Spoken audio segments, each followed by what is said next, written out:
Hello friends, നമ്മളെ P F അക്കൗണ്ടിൽ നമ്മളെ KYC അപ്ഡേറ്റ് എങ്ങനെ ചെയ്യാൻ നമുക്കിന്ന് കാണാം. അഥവാ നിങ്ങളെ PF എമൗണ്ട് വിഡ്രോൾ ചെയ്യാൻ നോക്കിയാണോ, അതോ പാർഷ്യൽ വിഡ്രോൾ ചെയ്യാൻ നോക്കിയാണോ, അതോ നിങ്ങളെ PFന്റെ ഫുൾ എമൗണ്ട് വിഡ്രോൾ ചെയ്യാൻ നോക്കിയാണോ, അതോ നിങ്ങളെ PFന്റെ എമൗണ്ട് വന്നിട്ട് ഒരു അക്കൗണ്ടിൽ നിന്ന് വേറെ അക്കൗണ്ടിലേക്ക് ട്രാൻസ്ഫർ ചെയ്യാൻ നോക്കിയാണെങ്കിൽ അങ്ങനത്തെ സമയത്തിൽ നമ്മളെ PF എമൗണ്ട് വിഡ്രോൾ ചെയ്യാൻ വേണ്ടിയിട്ട് നമ്മളെ KYC വന്നിട്ട് അപ്ഡേറ്റഡ് ആയിരിക്കണം. ഈ KYC എങ്ങനെ അപ്ഡേറ്റ് ചെയ്യാൻ അതിന്റെ ഫുൾ പ്രോസസ് ഞാൻ വീഡിയോയിൽ പറഞ്ഞുതരാം. വരൂ വീഡിയോയിലേക്ക് പോകാം. ഫസ്റ്റ് നിങ്ങൾ ബ്രൗസർ ഓപ്പൺ ചെയ്യുക, അതിനുശേഷം സെർച്ച് ചെയ്യുക EPFO.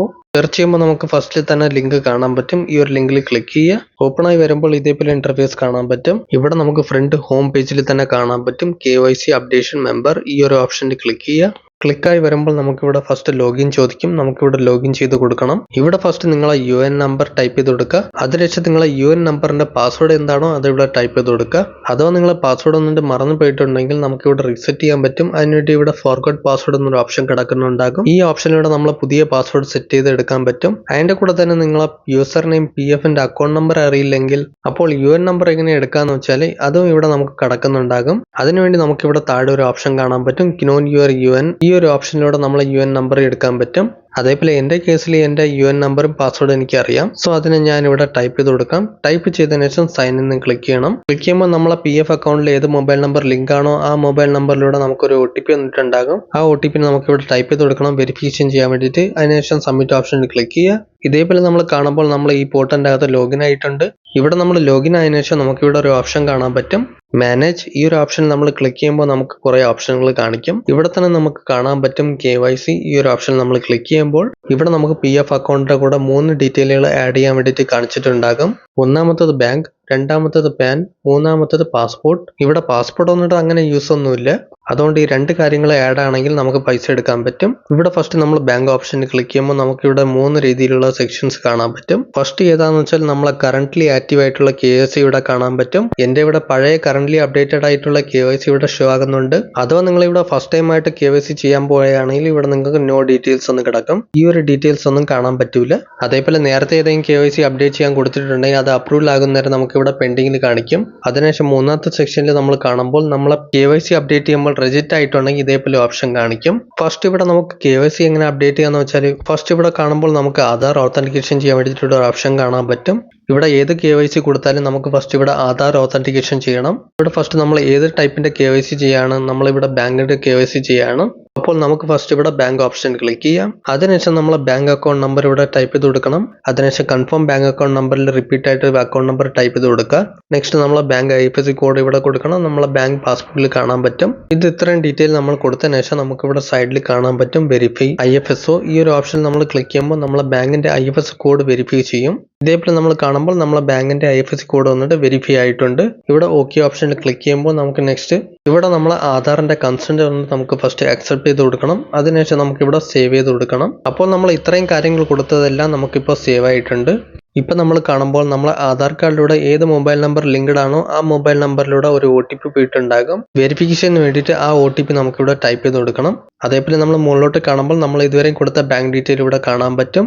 ഇതിനുശേഷം നമ്മളെ PF ബാലൻസ് വിഡ്രോൾ ചെയ്യുകയാണെങ്കിൽ നമ്മൾ പൈസ വന്നിട്ട് ഈ ഒരു ബാങ്ക് ഡീറ്റെയിലൂടെ സെൻഡ് ആകും. നിങ്ങളിവിടെ OTP ടൈപ്പ് ചെയ്തതിനു ശേഷം സബ്മിറ്റ് ഓപ്ഷനിൽ ക്ലിക്ക് ചെയ്യുക. ഇതേപോലെ നമ്മൾ കാണുമ്പോൾ നമ്മളെ ബാങ്ക് ഡീറ്റെയിൽ വന്നിട്ട് KYC സൈഡിൽ നിന്ന് അപ്ഡേറ്റ് ചെയ്ത് കഴിഞ്ഞു.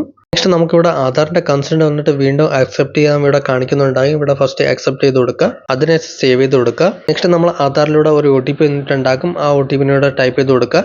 നെക്സ്റ്റ് സബ്മിറ്റ് ഓപ്ഷൻ ക്ലിക്ക് ചെയ്യുക. അതിനുശേഷം വീണ്ടും നമ്മൾ ആ സെയിം പേജിലേക്ക് വരും. ഇവിടെ കാണുമ്പോൾ നമ്മളിപ്പോൾ ബാങ്ക് ഡീറ്റെയിൽ ഇപ്പോൾ സബ്മിറ്റ് ചെയ്തേ ഉള്ളൂ. ആ ഡീറ്റെയിൽ ഇവിടെ കാണാൻ പറ്റും, പെൻഡിങ് ലിസ്റ്റിൽ കാണാൻ പറ്റും. അപ്പോൾ ഇതേപോലെ നമുക്ക് KYC പെൻഡിങ് ഫോർ അപ്രൂവൽ എന്ന ഓപ്ഷനിൽ കിടക്കുന്നുണ്ടാകും.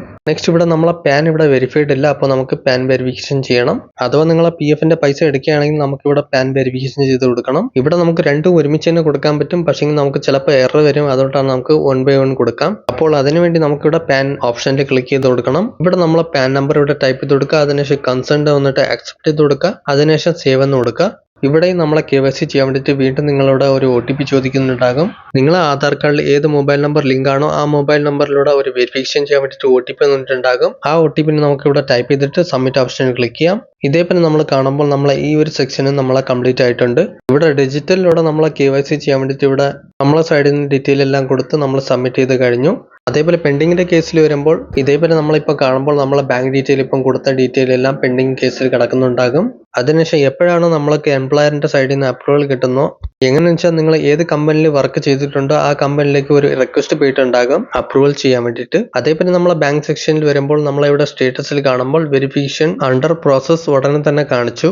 പക്ഷേ ഇവിടെ കാണുമ്പോൾ നമ്മളെ പാൻ കാർഡ് വന്നിട്ട് വെരിഫിക്കേഷൻ ചെയ്യാൻ വേണ്ടിയിട്ട് എംപ്ലോയറിന്റെ ഡിജിറ്റൽ സിഗ്നേച്ചറിന്റെ ആവശ്യമുണ്ട്, എന്ന് വെച്ചാൽ സൈനിന്റെ ആവശ്യമുണ്ട്. ഇതേപോലെ എംപ്ലോയറിന്റെ അടുത്ത് ഒരു റിക്വസ്റ്റ് പോയിട്ടുണ്ടാകും. നിങ്ങൾ ഏത് കമ്പനിയിലാണോ വർക്ക് ചെയ്തിട്ടുണ്ടായിരുന്നോ ആ കമ്പനിയിലേക്ക് ഒരു റിക്വസ്റ്റ് പോയിട്ടുണ്ടാകും. അവരെ അപ്രൂവൽ ചെയ്യുമ്പോൾ അതിനുശേഷം നിങ്ങളെ ബാങ്ക് ഡീറ്റെയിൽ ഇവിടെ അപ്ഡേറ്റ് ആയിട്ടുണ്ടാകും. അതിന്റെ കൂടെ നിങ്ങളെ പാൻ നമ്പർ ഇവിടെ അപ്ഡേറ്റ് ആയിട്ടുണ്ടാകും. എപ്പോഴാണോ നിങ്ങളെ KYC അപ്ഡേറ്റ് ചെയ്ത് കഴിയുമ്പോൾ, നിങ്ങളെ KYC അപ്രൂവൽ എല്ലാം ചെയ്ത് കഴിയുമ്പോൾ ഇവിടെ നിങ്ങൾക്ക് കറന്റ്ലി ആക്റ്റീവ് KYC സ്റ്റേറ്റസിൽ കാണാൻ പറ്റും. അതേപോലെ നിങ്ങൾ ഏത് ബാങ്ക് ഡീറ്റെയിൽ ഇവിടെ കൊടുത്തിട്ടുണ്ടോ അതിന്റെ കൂടെ തന്നെ നിങ്ങൾ ഏത് പാൻ നമ്പർ ഇവിടെ കൊടുത്തിട്ടുണ്ടോ, അപ്പോൾ ഇതേപോലെ നിങ്ങൾക്ക് അപ്രൂവൽ കിട്ടുമ്പോൾ നിങ്ങൾക്ക് ഇതേപോലെ രണ്ടിലും അപ്രൂവ്ഡ് എന്ന് കാണിക്കും. അതേപോലെ KYC അപ്ഡേറ്റ് ചെയ്തതിനു ശേഷം നിങ്ങൾക്ക് PF എമൗണ്ട് വിഡ്രോൾ ചെയ്യാൻ വേണ്ടിയിട്ട് കറക്റ്റ് ഫോം സെലക്ട് ചെയ്ത് കൊടുക്കണം. അതേപോലെ അഡ്വാൻസ് ആയിട്ട് പൈസ വിഡ്രോൾ ചെയ്യാൻ നോക്കുകയാണെങ്കിൽ അതിന് തനി ഫോം ആണ്. അഥവാ നിങ്ങൾ ഫുൾ എമൗണ്ട് വിഡ്രോൾ ചെയ്യാൻ നോക്കുകയാണെങ്കിൽ അതിന് തനി ഫോം ആണ്. ഇതെല്ലാം നിങ്ങളെ കണ്ടീഷനിലൂടെ ഡിപ്പെൻഡ് ചെയ്യും. എങ്ങനെയാണെന്ന് വെച്ചാൽ നിങ്ങൾ അഥവാ ജോബിൽ ഇരിക്കുകയാണോ, അതോ ജോബ് എക്സിറ്റ് ചെയ്തതാണോ, അഥവാ നിങ്ങൾ ജോബ് വിട്ടിട്ടുണ്ടെങ്കിൽ അതിന്റെ ഡേറ്റ് ഓഫ് എക്സിറ്റിന്റെ ഡേറ്റ് അവിടെ മെൻഷൻ ആണോ എന്ന് ചെക്ക് ചെയ്യണം. ഇതെല്ലാത്തിന്റെ ഒരു ഡീറ്റെയിൽ വീഡിയോ, അതും PF എമൗണ്ടിനെ കറക്റ്റ് ആയിട്ട് എങ്ങനെ വിഡ്രോൾ ചെയ്യേണ്ട അതിന്റെ പ്രോപ്പർ വീഡിയോ ഞാൻ ഇട്ടിട്ടുണ്ട്. ആ വീഡിയോയുടെ ലിങ്ക് വന്നിട്ട് എന്റെ വീഡിയോയുടെ ഡിസ്ക്രിപ്ഷനിൽ കൊടുത്തിരിക്കാം. നിങ്ങൾക്ക് അവിടെ പോയിട്ട് ചെക്ക്ഔട്ട് ചെയ്യാം. ഓക്കെ ഫ്രണ്ട്സ്, ഈ വീഡിയോ ഇഷ്ടപ്പെട്ടാൽ ലൈക്ക് ചെയ്യൂ. ഇനി ഇൻട്രസ്റ്റിംഗ് കാര്യങ്ങൾ അറിയാൻ നമ്മളെ ചാനൽ സബ്സ്ക്രൈബ് ചെയ്യൂ. ഇനി നമുക്ക് ഇൻട്രസ്റ്റിംഗ് വീഡിയോ എടുക്കണം. ബൈ.